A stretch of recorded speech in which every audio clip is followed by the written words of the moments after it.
Mtazamaji na msikilizaji wa Familia TV, karibu tena katika kipindi kizuri cha ujenzi wa familia. Leo tupo sehemu ya pili ya kipindi hiki ambacho tutaangazia familia ya Yakobo katika ile kitabu cha Mwanzo. Tupo Mwanzo sura ya 29 ambapo tunaangalia mwanzo wa uanzishaji wa familia ya Yakobo. Kabla hatujaendelea, subscribe kabla hujafanya hivyo kama hujawahi kufanya hivyo. Lakini pia unapojifunza masomo haya andika basi ulichojifunza, lakini unapofanya hivyo sio tu kuandika, unakuwa umesupport, kwa sababu unapokuwa umeandika basi channel hii inapaswa kuwa recommended kwa watu wengi zaidi kwa sababu ya mchango wako. Lakini pia tufuatilie katika mitandao ya kijamii, Facebook Familia, lakini pia Instagram Familia TV, TikTok Familia TV. Wiki iliyopita tulijifunza mambo mengi na tukaona mambo kadha wa kadha ambayo yalimsaidia Yakobo kwenda kuanzisha familia. Leo tupo sehemu ya pili ya kipindi hiki, sura ya Mwanzo 29 fungu la 20.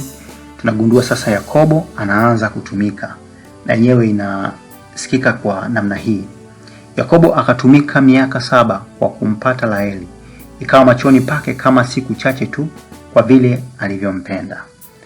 Jambo tulilozungumza wiki iliyopita ni kwamba kitendo cha Yakobo kutumika miaka 7, tunaona kwamba alitoa. Upendo unaambatana na kutoa. Kwa hiyo ndio mahali aliyoitoa hiyo Yakobo, muda pamoja na nguvu. Lakini leo katika scenario hiyo tunagundua Yakobo alimaliza miaka 7 yote kwa uaminifu. Kwa hiyo jambo tunalolipata katika ujenzi wa familia ni uaminifu. Jambo la kwanza, uaminifu. Watu wengi wanapokuwa wakianzisha mahusiano wanakuwa bado na mahusiano mengine, wanakuwa sio waaminifu, wanakuwa wamemdanganya, wamekuwa mdanganya na vitu kama hivyo. Kwa hiyo jambo ambalo tunajifunza kutoka kwa Yakobo ni uaminifu, kwa sababu uaminifu ni kusimamia makubaliano. Walikubaliana baada ya miaka 7 yeye atapata mke, na alifanya hivyo, akawa mwaminifu bila vurugu yoyote Yakobo. Na kwa kufanya hivyo alidhihirisha upendo wa kweli. Ukienda sura 25 tunaanza kupata vimbwanga kidogo, au vimbwanga ambavyo vinaanza kumtokea Yakobo.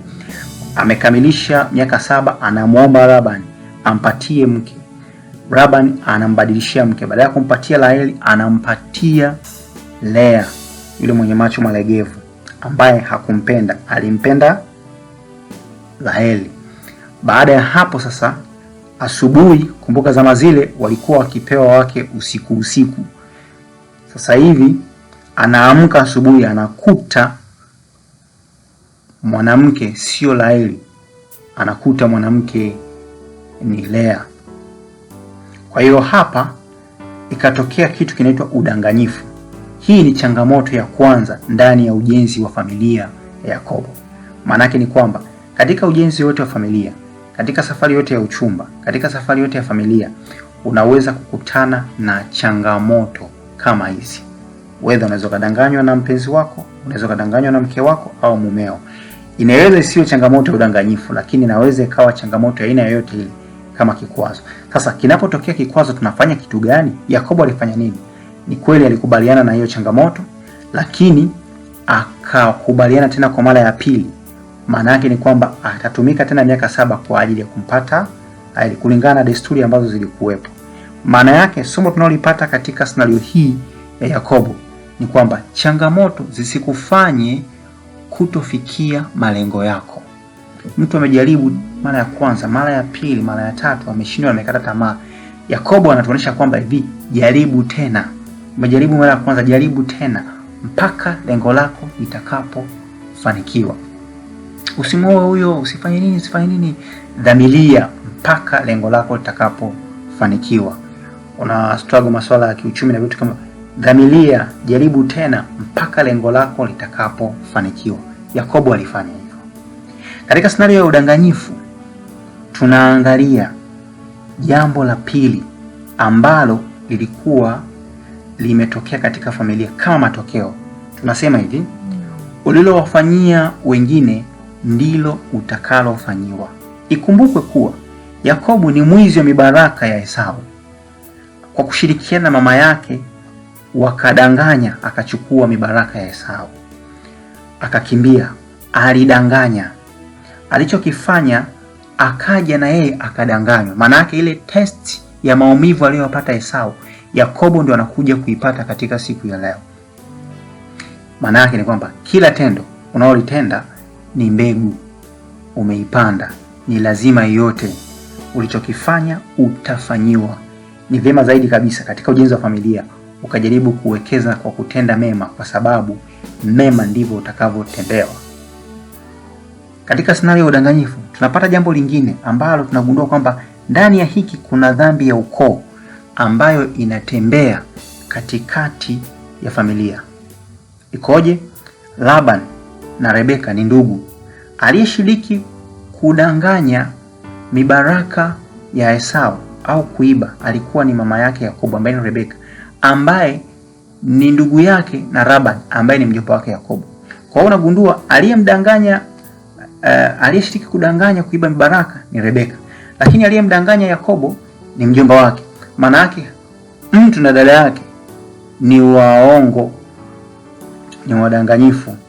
Maana yake zipo dhambi ambazo za ukoo ambazo zinatembea. Maana yake unaweza ukaangalia watu wanaoa, unaweza ukaangalia ukachunguza dhambi ya ukoo ni ipi. Hata wewe katikati ya familia yako dhambi ya ukoo ni ipi? Unapoigundua ni chanzo kizuri cha kwenda kuiepusha familia yako. Kumbuka, kama Laban amedanganya, Rebeka amedanganya, maana yake Rebeka alitoka na tabia za udanganyifu nyumbani kwao akaja nazo huku kwa Isaka. Maana yake ni kwamba ukiangalia vizuri ndiye amemwambukiza Yakobo. Yakobo maana yake mjanja mjanja. Kwa hiyo hata Yakobo alipokuwa mjanja mjanja, maana yake ni kwamba tabia hizi amezilisi kutoka kwa nani? Kwa mama.